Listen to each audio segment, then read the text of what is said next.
Tokwe's case is different. Tokwe's case is spiritual. So I picked interest in their conversation, and I asked, who is Tokwe? She said she's a lady in Kogi State. She has hair loss problem, but hers is different from mine because hers is in patches. I said, yes, hers is a type of alopecia, and it's called alopecia areata. And when there's no hair on the head, it's called alopecia totalis. When there's no hair on the head, on the body, like the lashes, the brows, pubic hair, everything falls off. It's called alopecia universalis. They're like, oh, really? So Tokwe's case is not spiritual. I said, no, it's not spiritual. Wow. And they went on, to tell me how people make jest of Tokwe. At every slight opportunity they have, they take off her wig, and that sends her into a shell. She might not talk to anybody for as long as 2 weeks, 3 weeks before she gets back to a normal self. And she didn't know how to take care of her wig. She started looking like a mad person. And I picked interest in her case and said, I would love to meet Tokwe. But sadly, they told me that Tokwe is dead. Tokwe died as a result of depression. Wow. Tokwe died as a result of ignorance. Wow. Ignorance on our part, and ignorance on the part of the people around her. Yes. So the people around her have a very huge role to play as well. That's why this awareness is not limited to just the victims of alopecia, but also to people who are around alopecians. So, yeah, for you to move from that uncomfortable state to a state where you would accept yourself, you need to be informed. You need to be aware. And people around you also need to be informed, and they need to be aware. With that, I think a lot of people would live a better life. Yeah. And they would accept themselves the way they are. And you see the interesting thing about what you just said is that this model works for not only alopecia sufferers, but for all, for several other groups, who need to know how to handle issues like this. One, you've talked about the importance of knowledge, and family support. knowledge, not only for yourself, but for the people around you. And I hope that people are listening to this. Sure. Because knowledge, they say, empowers you. And if you're able to know what is going on, and then you'll be able to better handle it. And time is of essence, and I want to believe that it's a different scenario for the younger people. When you talk about the mind and being able to get inquisitive and ask questions and look for information, it's different for somebody who's grown up and for someone who is small. So when it starts small and this information, they are not available and the help is not available, then it becomes another dimension altogether. But I guess we need to let our guests take a breather at this point. Can we take a quick break? And then we'll come back. We have another set of round of questions for you on the show. Can we take a break?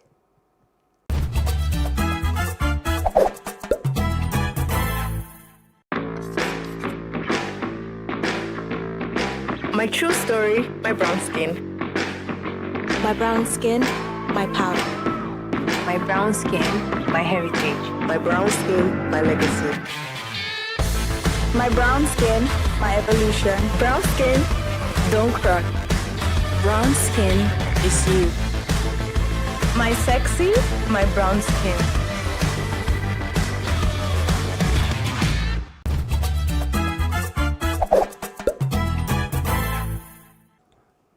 Thanks for staying with us. And this is Today with John and Helen. And our topic for discussion today is body image. And of course, we've spent a few minutes with our guest, Tolulokwe Jasmine Ogons, who has a special condition, alopecia. And she's been able to describe by telling us sharing some of her personal stories with us. Conquered it. Yes. Tolulokwe, thank you so much. So we move on now. I was at the tail end of that segment. Yeah. I was going to ask you, now you've talked about alopecia, which is incidental. You know, it's like a natural condition that has happened to you. Now, there are some people who would have what you would perceive as maybe the right God-given shapes of their lips, of their noses, or of other parts of their body, but who still feel inadequate and they want to enhance. Go the extra mile to enhance. What would you say about such people? Well, I think for some people, it started when they were kids. You know, they have people around them who body shame them. Growing up, my mom would always tell us something as kids, that you're beautiful the way you are. Don't let anyone tell you otherwise. You're beautiful just the way you are. So if someone says your head is big, tell them, yes, God created me that way and I'm beautiful the way I am. So some people feel they are not beautiful because of what they've heard from other people over time. And I feel nobody should define the standard of beauty for you, right? Nobody should define the standard of beauty for you. Nobody should play the role of God in anybody's life. So it still boils down to the fact that we need to keep talking about these things. We need to keep letting people know that they are perfect just the way they are. But you see, as we do that, we're also exposed to some influences around, like within the society. For instance, some people have blamed the role of advertising for, you know, what it has done to body slamming or body image, you know, consciousness. You know, what do you say about this, advertising and its role? Yeah, I was going to mention that, well, it works differently for people. It works for some people, and it doesn't work for some. I've heard of stories of people who tried to do bust enhancement, and it went wrong. And unfortunately for them, there's no remedy. So they would have to live a deformed life forever. But then they brought it upon themselves, right? So another thing I think is these things, this enhancement thing, is not meant for everybody. They probably don't do a proper check to know what works for them. There should be a form of, or there should be a way people would, or the people who do these things, who are practitioners in these things, since they are practitioners, I believe they are professionals, so they should be able to check prior to the time they do the surgery to know if that measure would work for the people they are working on. I am not a fan of enhancement because I love myself the way I am. But then for other people, it's just an advice anyway, because people are out there, they want to make money, they want to make a living, right? So, and people are also there to patronize them, to help their businesses grow. And you won't say because you have a certain way of perceiving things, other people should not do their thing. But I'll just advise that before they take these steps, they should check and be sure that these measures would work for them. If it won't work, there's no point. Because I try to understand how someone who went for body enhancement and got it wrong would live a life. So would that person be praying to die, or how? Would the person live a life lying down? You know, I try to imagine these things and I can't comprehend it. That's just it. So I wouldn't say people should not run their businesses, but then in the quest of trying to look beautiful, I think we should not endanger our lives. Okay, all right. Because for me, the aspect of self-esteem and a knowledge of who you are, and knowing that you're not a part, you're a sum total, you know, of spirit, body, and the mind. And I think the God factor, and as more people get to this point, you know, this issue of self-esteem and body images thing might be, you know, reduced a little bit. But let's take a look at body image, which is a subject matter for today.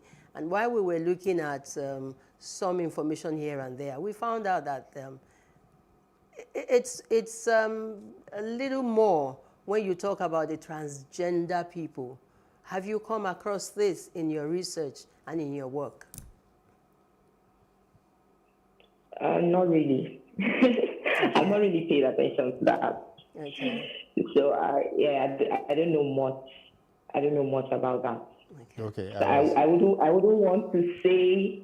I wouldn't want to talk about something I don't have facts about. Yes, absolutely. Okay. And it is quite a sensitive topic too. So maybe we'll lay that to rest for now. Yeah. And when we're fully ready But for now it. let's look at anxiety and depression, because these are known to be byproducts of negative body image. You know, would you want to explain a bit to us about that? Anxiety, depression. Yes. While I was ignorant, within the 10 years I was ignorant, I actually went through that phase. I had anxiety, I was depressed, and I had issues with my mental health. I'll point that to a wrong medication I was placed on. You know, in my quest of looking for solution for my head to go back, I had an encounter with a dermatologist who placed me on a wrong medication. For every time I got 0.5 mg of that tablet, I would use 10 tabs as a dose. For every time I got 1 mg, I would use 5 tabs as a dose. And it started affecting me. First, I started having mood swings, and then I discovered that my memory was diminishing. So I linked it to that medication. But before I realized that it had done its own damage rather, and I started having anxiety, you know. I became restless, I started having mood swings, and at some point I became suicidal. Thank goodness my mom was in the house that day, and she saved me. She saved my life. Maybe nobody would have known about me today. So ignorance can lead to a lot of things. And because we are so desperate, we need solutions to our problems, we don't even ask questions about the medications we are placed on. Because I'm guilty of that. I did not ask the doctor what the medication was. I just knew the name, and that was it. I didn't know the effects. I didn't know the side effects. I didn't ask questions.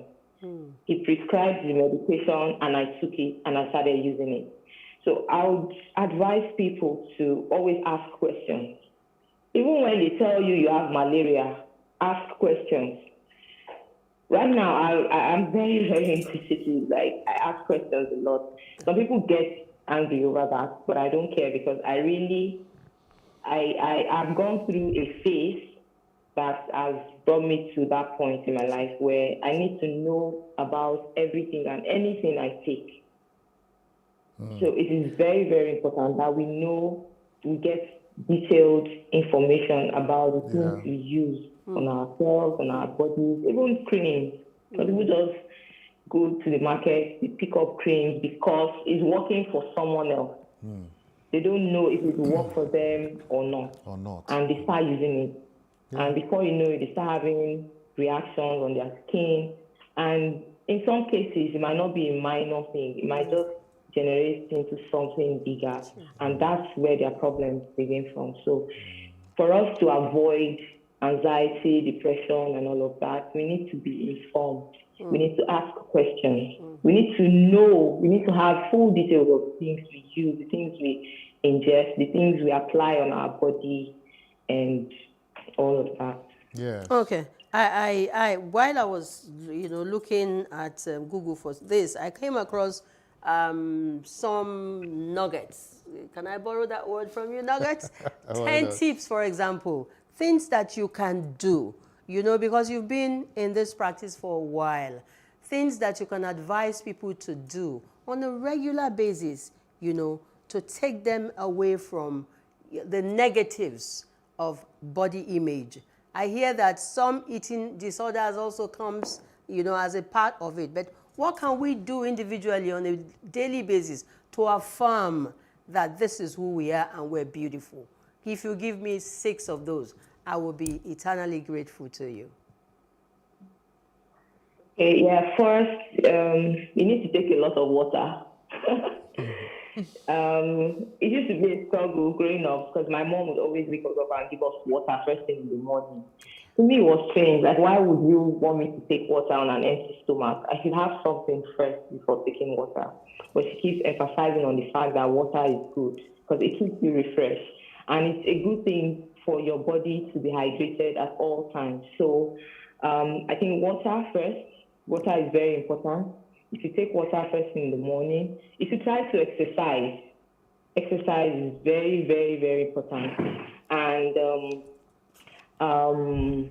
if you don't have an avenue, like maybe you don't have access to the gym, on your own, you could do some little exercises, like you stretch your body, your body parts, your hands, your legs, your neck, And another thing is, I believe as humans, we have something in us.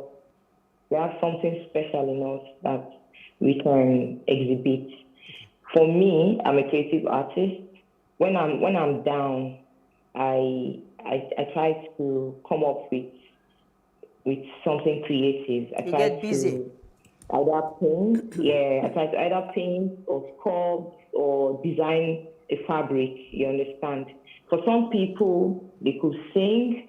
So I would advise that when you're experiencing a downtime, it's always good to think of what you can do from within, something that will keep you busy, away from all the negative thoughts.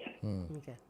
I also found out that you should do a checklist, at least say about 6 things that you love about yourself, things that are excellent about you, and keep them in view and constantly take a look at them and affirm those things to yourself. Does that help? Yeah, daily affirmation works too. Okay. I actually have a list of daily affirmations, like things I say to myself every day. When I wake up in the morning, I tell myself, I am loved, I am beautiful, I am wise, I am strong, I am a queen, I am beautiful, I am bold, I am not my hair. I love you that. are. How could you say such I things to am not yourself? my hair. My hair does not define me. Yes. On a daily basis and not find that And help really, from within. Really, you Yeah, are. Most importantly, I tell myself, I will fulfill destiny. Amen. Amen. Irrespective of what anybody says, I will fulfill destiny. So it's very good to affirm positive things to yourself every morning. Even as the day goes, even as you're going about your daily activities, it's always good to think positive, say positive things to yourself. Okay. Wow. And do away with every negativity. So before we let you go to Lope, we have just a few seconds to the end of the segment of this program. Could you just tell us about any support groups that you know about that can help out? Okay, when I was doing my research, I actually looked out for a support group, but I didn't find any in Nigeria or in Africa. That's why I decided to start Heroic Alopecia Foundation, actually. Okay. Most of the support groups are abroad. And for now, talking about alopecia, I only know of my foundation for now. And I'm looking forward to collaborating with other people in other fields that can help people who are suffering from alopecia. Like already we have partnership with Vinci Hair Clinic, and they've really done their best Wow. with the campaign and all. Yeah. Yes, and we really want to appreciate your contributions to not only alopecia, but I mean as an inspiration True. to so many of us who have been having issues with coming to terms with body image. So Tolulope Jasmine Oguns, thank you so much for being with us on this program today. Thank you. Thank Yes, you. Thank you. Thanks for having me. Thank you. It's been a pleasure. And please send our love to your mommy, who played a very huge part, yes, at some points, in getting you to understand more about this situation and how to handle it. Okay, thank you once again. It's Today with John and Helen. Body image was on the center stage and still is on the show as we move to the next segment, which is Keep Fit. She talked about it. Body Exercise fitness. it. Body fitness. And I think Dolly is here Yes. to take us around either some workout or some very important tip that we need to know. So, let's go.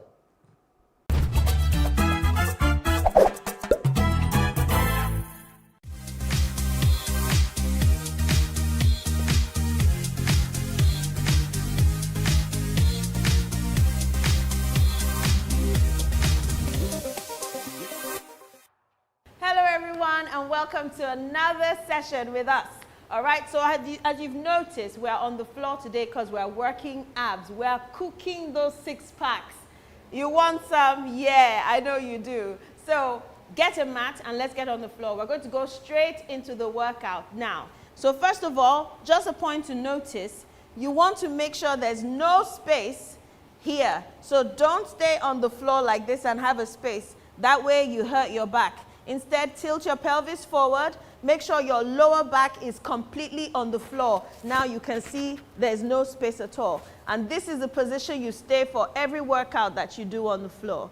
Okay, so we have 6 workouts and we're going to go into them. We're going to start with the first workout, which is a sit-up and a punch-punch. We're going to use my timer to help us do this right, okay? So let's go. Sit-up, punch-punch. That's it. As you go down, don't let your shoulders touch the floor completely, unless it will be a little bit difficult to come back up. If you can't come so high, right here is okay for me.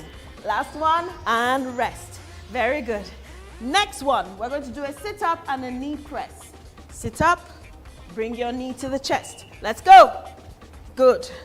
If you can't bring yourself up, just bring your knee to the chest. We're working the same muscles. Bring your knees to the chest. Very good. 2 more, 1 more, and rest it. Very good. Next one, Russian twists. Now, I will do the easy version with my heels on the floor. Elvis will do the hard one. Now we rock side to side. Let's go. Side to side. Keep going. 3, 2, and 1. Good job. Nice one. Now, hands behind you. This is a hard one. I'll show you the hard one, I'll show you the easy one. Ready? In and out. Let's go. Out. Yes. Now if you can't do this, just use one leg. One leg. That's it. 2 and 1. Woo! Those abs are working. Very good. Now, straight legs. Hands behind your head, elbows to the knees. We start with the left elbow. Ready? Let's go. 1, 2. Everybody can do this one. Everybody can do this one. Just make sure you make contact with your elbows. Come on. And rest it. Excellent. Last one, leg raises. Everybody lie down.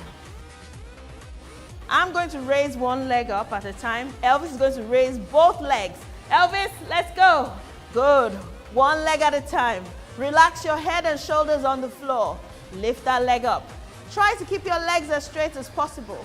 And relax. Good job. Quick rest, because we're going to do it all over again. Sit up, jab cross. Let's go.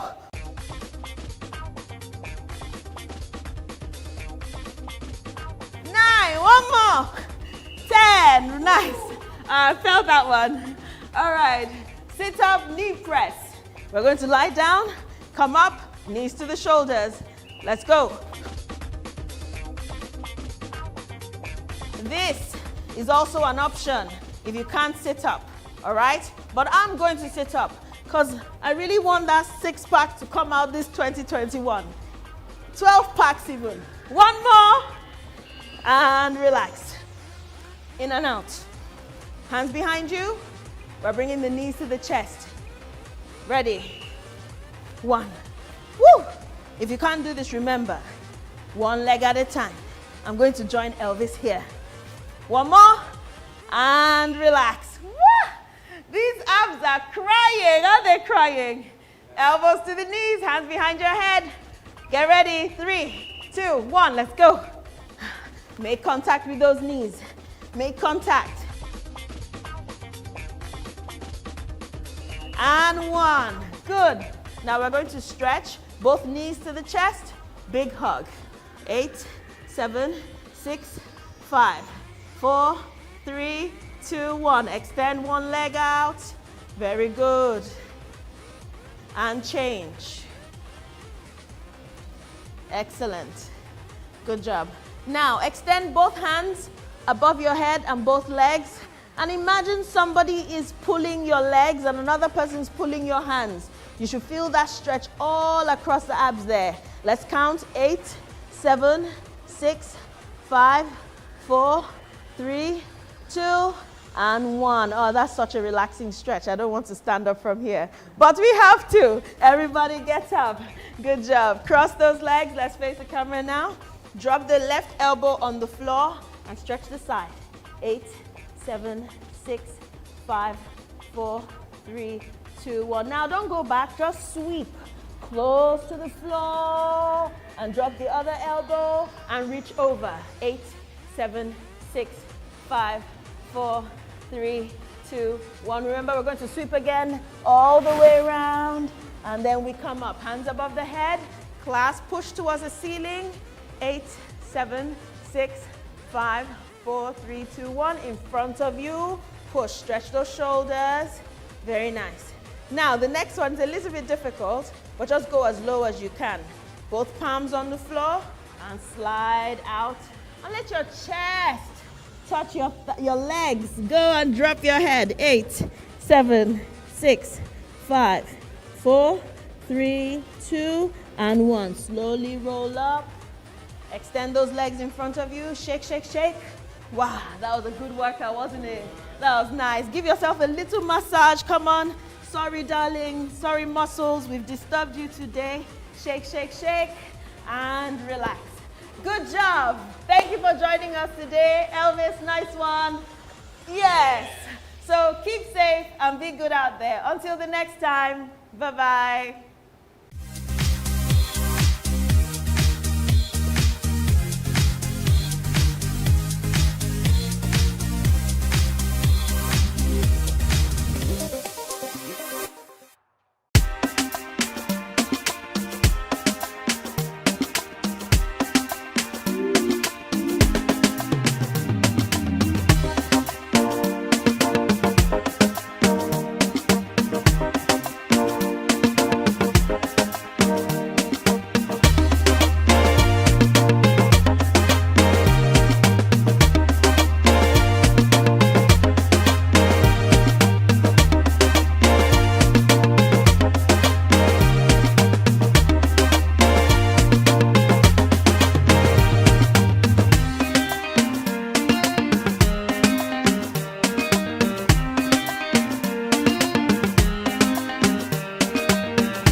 Thank you, John and Helen.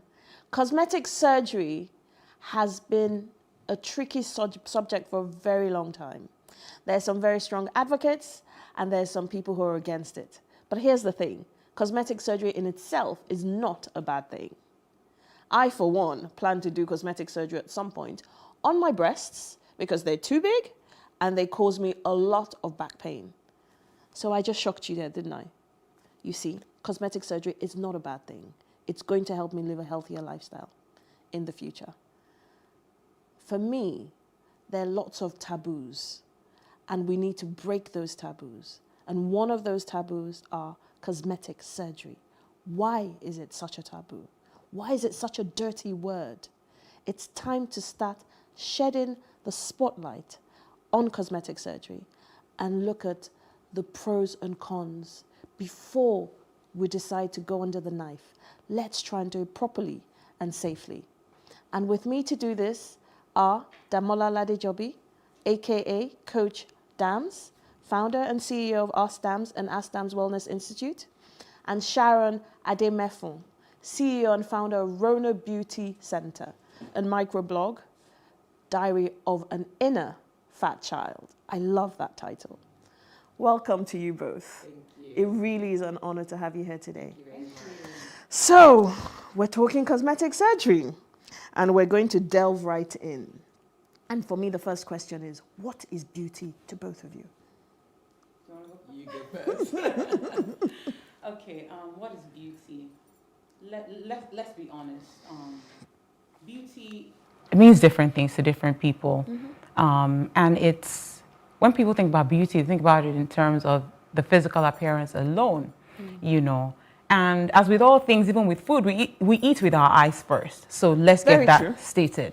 However, I have seen some extremely beautifully and fearfully, wonderfully created people who look gorgeous on the outside, but on the inside, they are extremely ugly. So what is beauty really? We can take it from two angles, and it's fleeting. Yes, it is. Today, it's a certain body type. Tomorrow, it's a certain body type. Yes. So I believe beauty is really something that... comes from within. Yeah, it should come from within. It has to come from within. Yes. And over to you. Sharon? I also believe that beauty, based on most people's understanding, is physical first. If I'm going to keep it real for me, but I feel like as I've grown as a Christian, I feel like the Holy Spirit's made me realize that you're shallow. Very. and you only look at the outward appearance. And what I've found is I also have some friends that I would say, oh my gosh, this person is so gorgeous. And my husband would be like, yeah, not really. But the reason is because I've gotten to know their inner beauty. So they look more beautiful to me. But for me, I feel that the correct thing to say is beauty is on the inward sides, but I've had to go to through a number of experiences to make me start to really understand that, listen, Shan, this person is beautiful, receive, accept, but there's more to that story, and vice versa, you know. Yeah, I see what you mean. And you know, there's something you said, Damola, about beauty being fleeting. I remember looking at something online one day about eyebrows. Eyebrows went to different shapes. Oh my goodness. There was a time when it was really thin, when it was really big, and they were all definitions of beauty. Yes. You know, so you are very right. But there's also a shallow element to beauty. We have to be honest about that. Very. And to that, Sharon, I'm going to go to the pertinent question, which is, I know you've done plastic surgery, or rather cosmetic surgery. Yes. And you speak about it publicly. Yes. Why did you do it, and do you feel it was worth it? I did it because at that time I thought that it would make all my weight problems go away, if I'm gonna be real. So I felt like it was like the ultimate solution to an issue. Also, I think I did it because I didn't feel like that there was another way. Do you understand? Like I felt like, oh, I've tried diet and exercise. Let me just get the surgery and then everything will be fine. So I feel like I don't regret it, but I feel like I went into it under the wrong circumstances. I see. Yeah. I see. So it's still worth it? Yeah, oh yeah. I think it's worth it for me because I really like my results. I like how I look. I know the difference between how I looked before and then. And that has more to do with body shape than actual weight. Because I don't believe cosmetic surgery helps people lose weight. And I think that's where I'm telling you I got it wrong because... Can you say that again, please? I don't believe cosmetic surgery helps people to lose weight because that's where I got it wrong. Because a year after I'd had my procedure, I was exactly the same weight. Wow. Because I hadn't changed my lifestyle. My body shape was just different. Does that make sense? I see. Relocated It had the sculpted. fats. Yes. So Yes, that's what it's for. I see. You know, so I often say the best bodies are a combination of both, which are you can sculpt and fix, but you have to understand to maintain that, you're going to have a lifestyle forever of eating well for the most part and being active. Yeah. And Damola, you're going with Sharon on this journey. Yes, ma'am. What is it like for you, and what are the things you've learned in the process of going with her on the journey? What are the things I've learned from her? I've learned a lot, you know. One of the things that Sharon has also hammered a lot about is people seeking therapy before jumping into surgery. I have never done any body work, I just have to say that. Okay. Apart from having a cesarean section, you know, those are the 2 surgeries I've had to do. However, Sharon always says this. One key thing, even if I don't mention anything else, is that you still have to go down to the basics. You still have to eat right. You still have to work out. She was saying she did surgery. It took 1 year. And then 1 year later, she was still the same size. Yeah. But some people think, oh my God, let me just save this money and just do surgery and I'm never going to get big anymore. They think it's a permanent fix.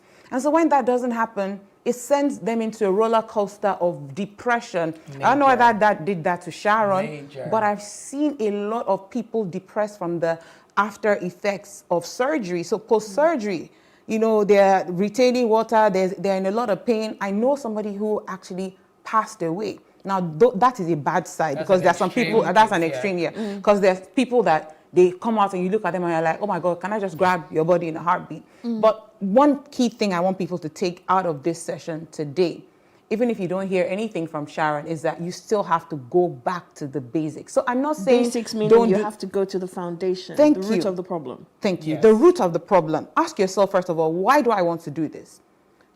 2, am I eating properly? Am I going to eat properly after this? Is my mind in the right state to actually start eating properly? 3, am I going to be active? Because you need to be. You need to actually work harder than somebody who hasn't done any surgery before. That's the truth of the matter. You have to work harder. You have to work harder because you've taken the body out of, you've taken fat out of the body in an artificial manner. And so these, you know, I have a problem with doctors on this issue because doctors will tell you, oh, don't lose more than 1 to 2 kg in 1 week. Or don't lose more than 2.2 pounds in 1 week. And then these same doctors will happily take off 10 kg off you in a day, in one sitting. So really, who are we fooling here? So, you know. And there's the, you know, if you take fat out and you don't put a little bit back somewhere else, your body will have a tendency to grow fat in an area it didn't before. Oh, wow. Really? Yeah. It's something that people don't know. So, like, let's say Damola was to take fat from her stomach and not put maybe a little bit in her hips or her butt or something, her arms might start growing big. No because I thought that was a myth. Wow. No, it's not. It's too much of a shock to your body. I have a close friend right now who was very small and now her boobs are really, really big. Oh, wow. So, but from the things you're saying now, Yes.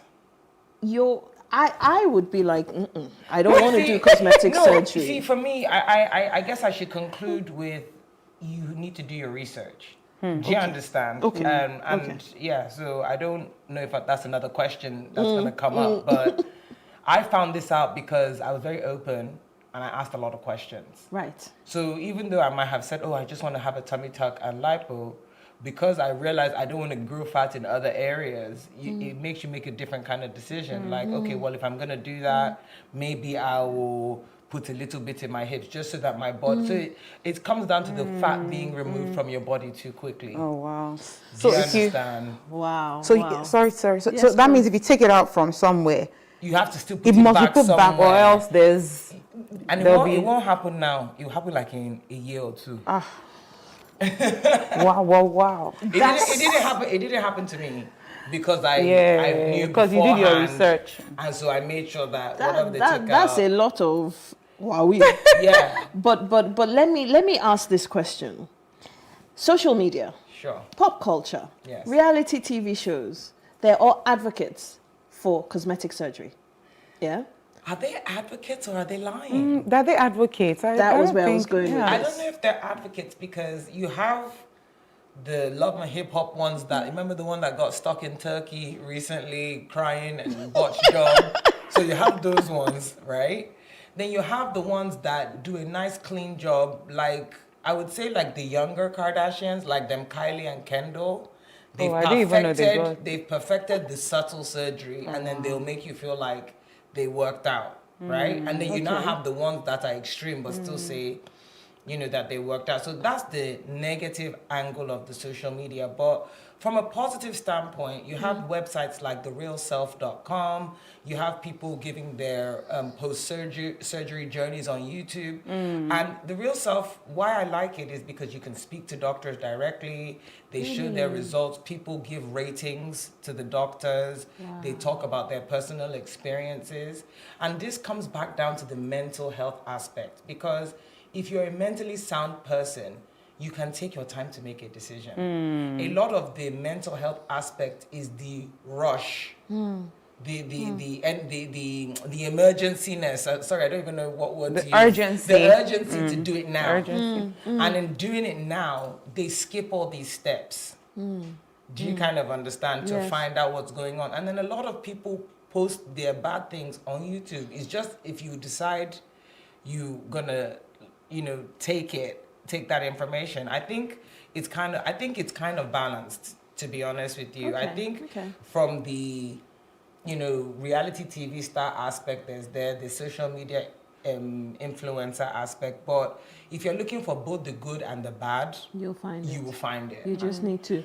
But most people have that mindset of it's not gonna happen to me. Do you understand? So you see, there was something you said there about the mental health side of things. Yes. Damola, Yes, ma'am. tell me about how mental health and cosmetic surgery connect. Okay, so what I have come to find out from certain people that I've worked with, a lot of people, because let's be honest with ourselves, so many people are doing surgery these days, cosmetic surgery for whatever reasons.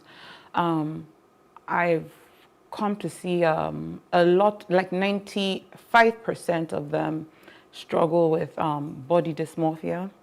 Okay, what is body dysmorphia? So you have a distorted view of, a distorted image of yourself. So you look at yourself in the mirror, and I don't care how beautiful you look on that particular day, there is just something that you want to correct.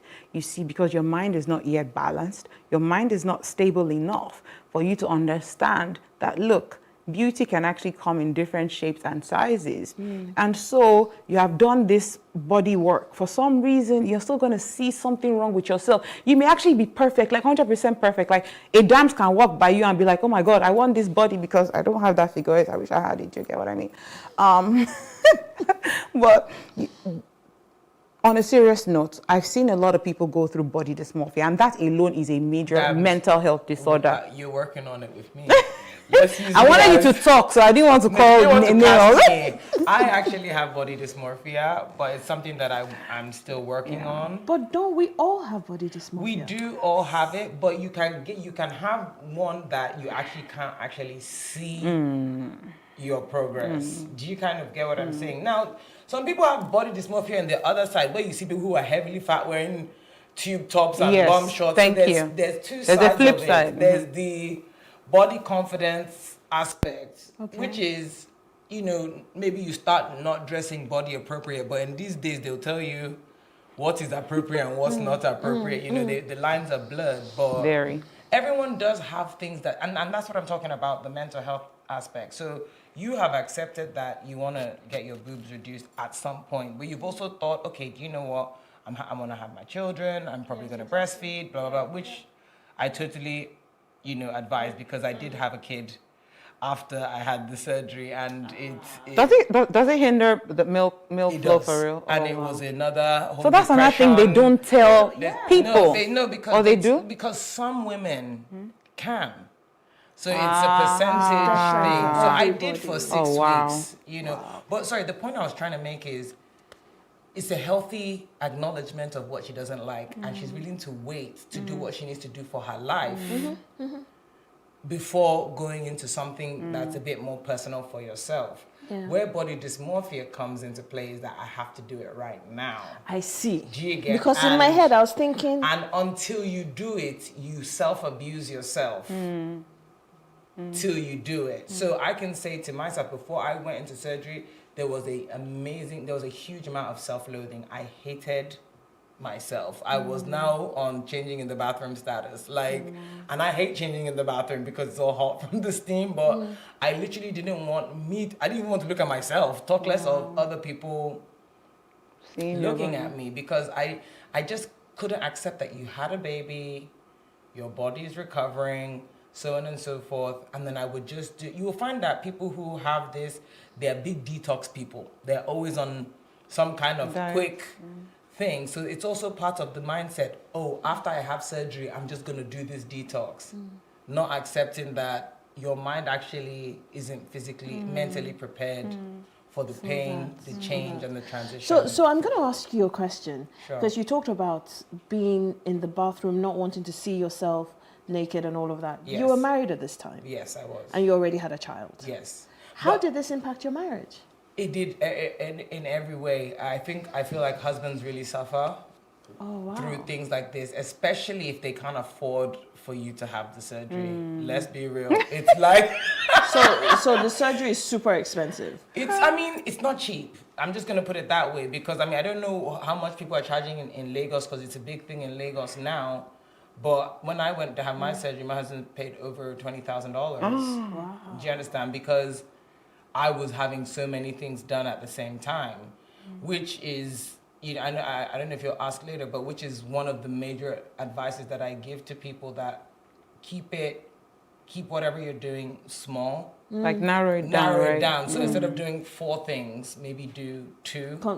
Be more strategic about it. And just see how it goes. But once again, because of money, you're calculating operation room fees, you're calculating the nurse fee, you're calculating the anesthesiology fee, which would only technically be 1 if you did all of them at the same time. But if you decide you're going to break it up, you're going to have to pay those fees repeatedly. If you live outside of Nigeria, if you live in Nigeria, that's traveling, that's hotel. So a lot of people do end up risking their lives a bit more because of the money aspect. So I'm gonna interrupt you for a second, and I want to go back to the husband. Sure. So, before and after, what is his preference? How does he feel? My husband's a bit of a unicorn. You will never know. Do you get? But I honestly feel that he definitely prefers after, but he would never openly say. So him doing this, paying for the surgery, is because I just want to make my wife happy. But low key, he wants to make himself happy. He wants to make himself happy. But guess what? I know a lot. Like, I would say that it's almost, I honestly feel like for my husband, I felt like he was put in a position where he didn't really know what to do. Because he wants me to feel that he loves me, but I don't love myself. So I can't even receive whatever it is that he's trying to offer me, because I'm feeling so bad. He wants to be honest, but at the same time, I'll bite his head off if he says, do you get what I'm saying? So they're almost actually put in this, position of this. And I can see how maybe couples who don't communicate as well as we do could start having issues. Do you get what I'm saying? It can cause problems because he's also maybe less attracted to you. And maybe he's sleeping with you a little bit less. You know what I'm trying to say? Like, where this thing, we don't have enough time to delve dig into deep. it. I wish we did. It's an angle. Yeah. It's another angle. It is Very actually valid a very angle. important But this is angle. also where that urgency factor comes in. That and if people are in relationships where maybe the husband is known for going out or whatever, that too can also be there because you're now, 2-3 children down the road, your body doesn't look how it used to, then maybe you see these young hot ones, you know, and you just feel like, I want to, you know, be like that.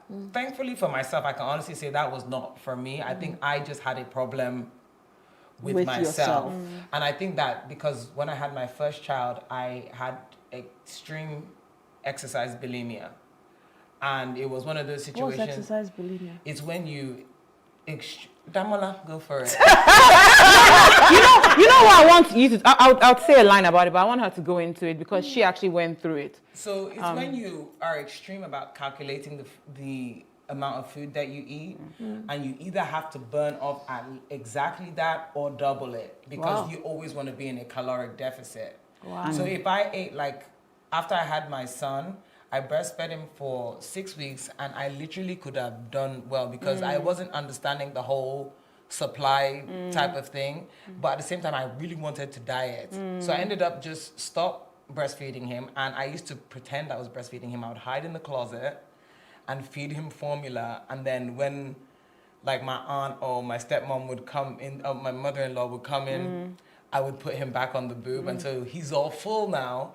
And they think that I've breastfed him. So I'm just letting you know. There's a lot that goes into this. Okay. So can we talk? Can I say a line on this exercise bulimia please. thing? You see, exercise bulimia. That's actually it's a very big issue because you can't. There's no way if you eat a meat pie that's about 600 calories approximately. Do you know what it means to actually burn 600 calories?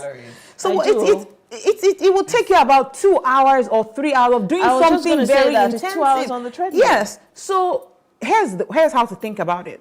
Whether or not you do anything, just for being alive, whether you work out, you don't work out, even if you're laying in bed all day not doing much, your body will burn approximately 1,800 to 2,000 calories a day. Any other thing is extra. That gives you some sort of relief.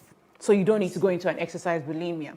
But for people who are thinking, I need to burn X and X calories, I burnt 800. The one thing I hate the most is I burnt 800 calories. I burnt 900 calories. It actually makes my skin crawl because I know what it feels like to think in that direction, and it's not a good approach. Yeah, so it's a actually, huge trap. This journey to plastic surgery started way before it started.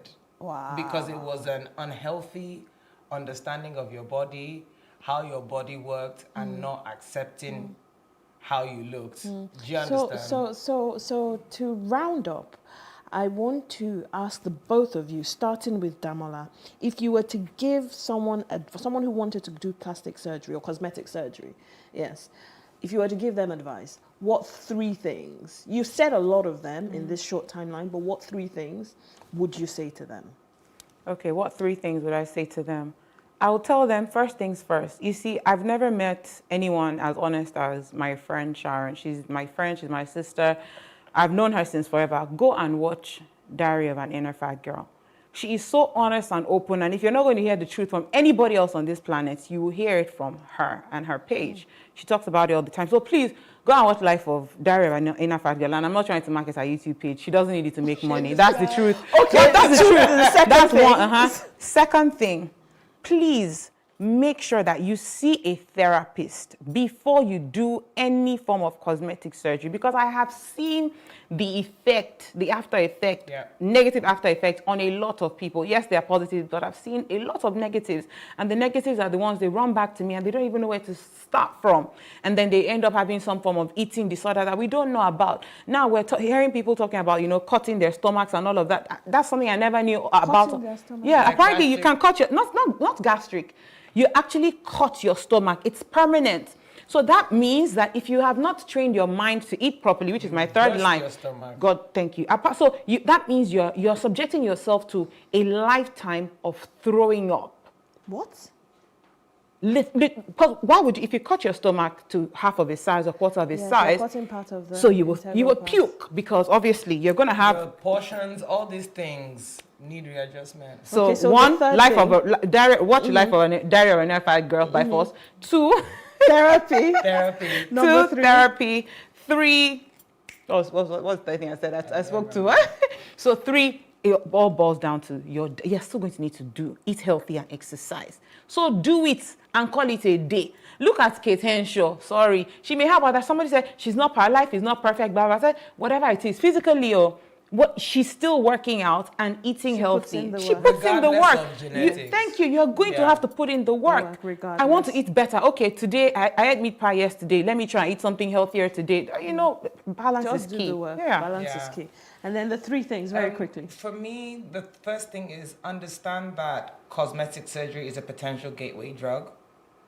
Gateway drug? Yes, because it's the opening of you always feeling that you just need to go on a surgery table to fix things. Right. Oh, wow. So it is a mental gateway drug. It's something that even me, since I've had surgery, I've had to battle with not trying to tweak here, tweak there, because I understand the implications of it. So it is a potential gateway drug, so mental health.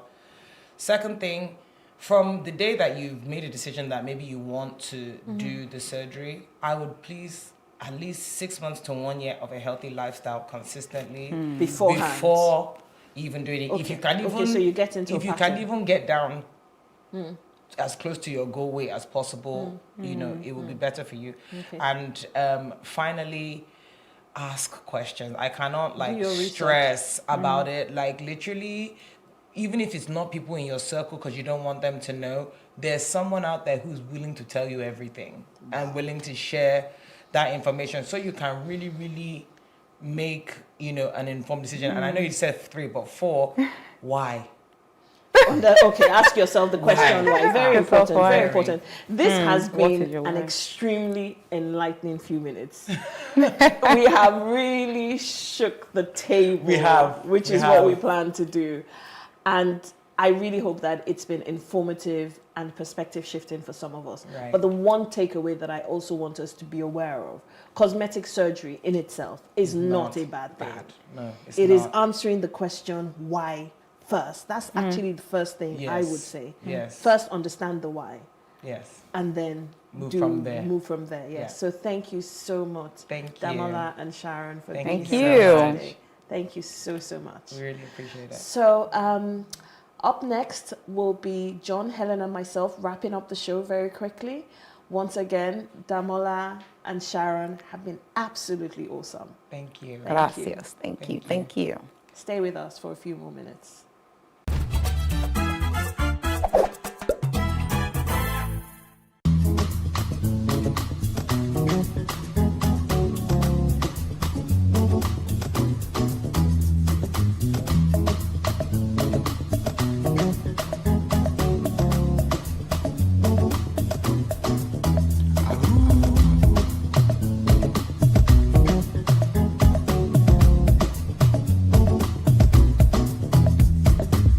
Society has placed great value on beauty of the human body, but a person's perception of his or her own body may not correspond to society's standard.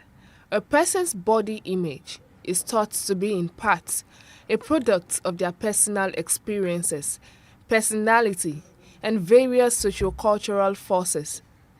It could be described as a representation of how an individual thinks and feels about their physical attributes.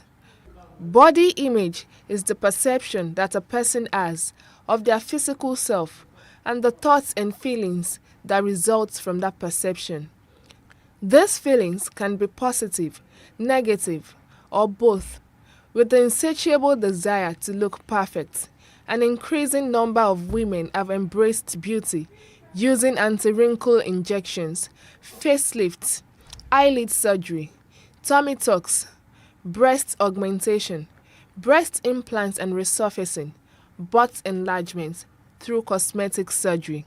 The pressure to be fit and attractive bothers men as much as it does to women. Though not so popular in this part of the world, many men have received surgery to fix their nose, fix packs, hair growth, breast size, age wrinkles, and liposuction on multiple body parts.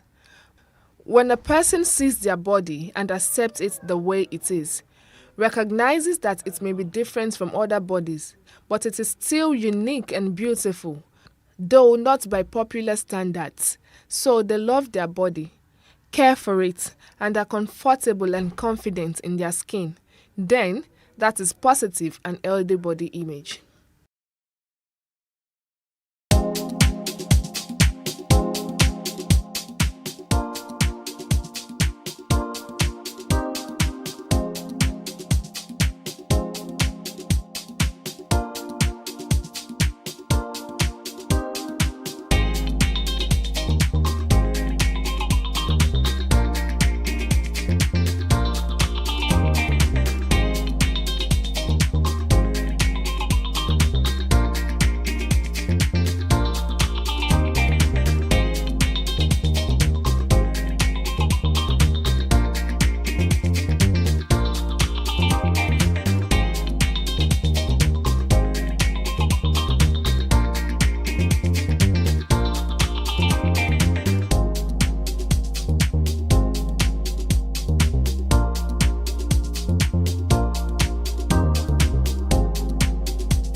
I guess this is as real as it gets when you have three solid live persons come to share their stories. Yes. You know, Yes. body image matters Yes. and cosmetic surgery.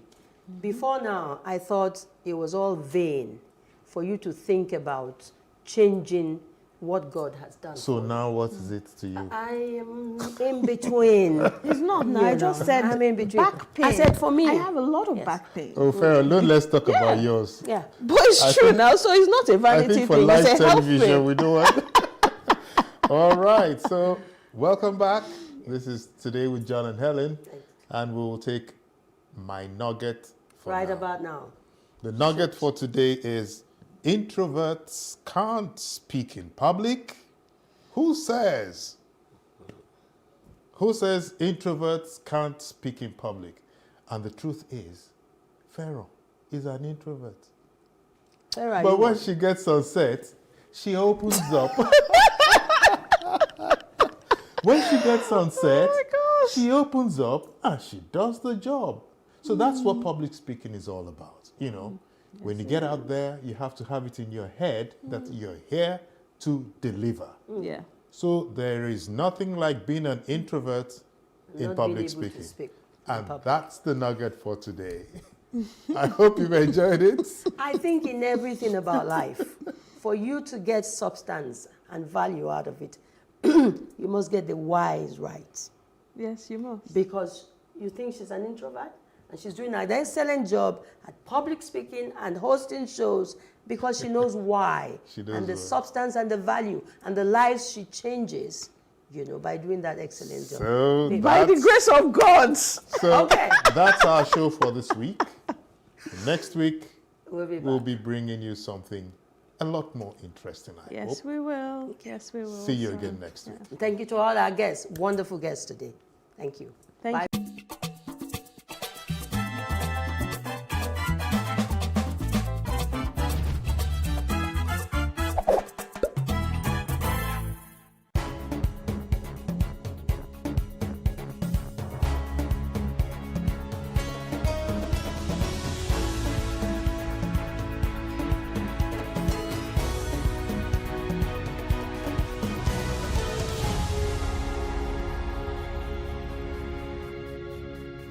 Hello and welcome.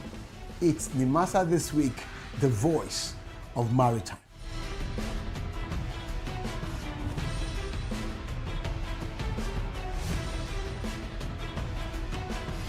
Nimasa This Week is brought to you by the Nigerian Maritime Administration and Safety Agency.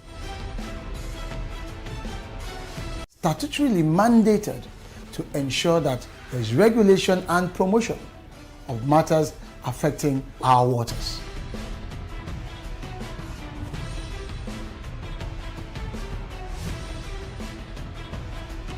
NIMASA bears responsibility for search and rescue, shipping development, and ship registration.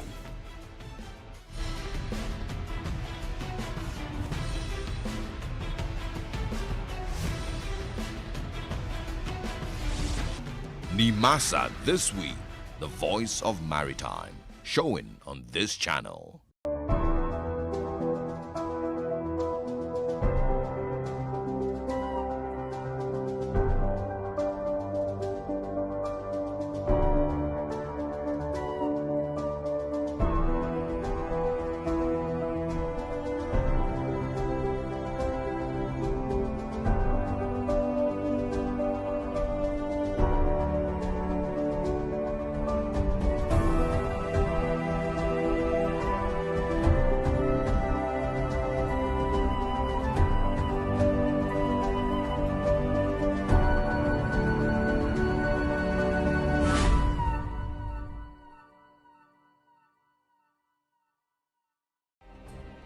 Nigeria's Niger Delta region, from where the black gold fuels Africa's largest economy, where the lines between wealth and poverty has never been thinner. Conflicts, poverty, insecurity, and environmental challenges daily confront the region.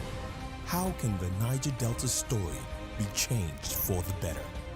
Join Mamude Akuga at 9 p.m. every Friday evening on PlusTvAfrica as he probes deep in search of solutions. Inside the Niger Delta with Mamude Akuga, the authentic voice of Nigeria's oil-rich region.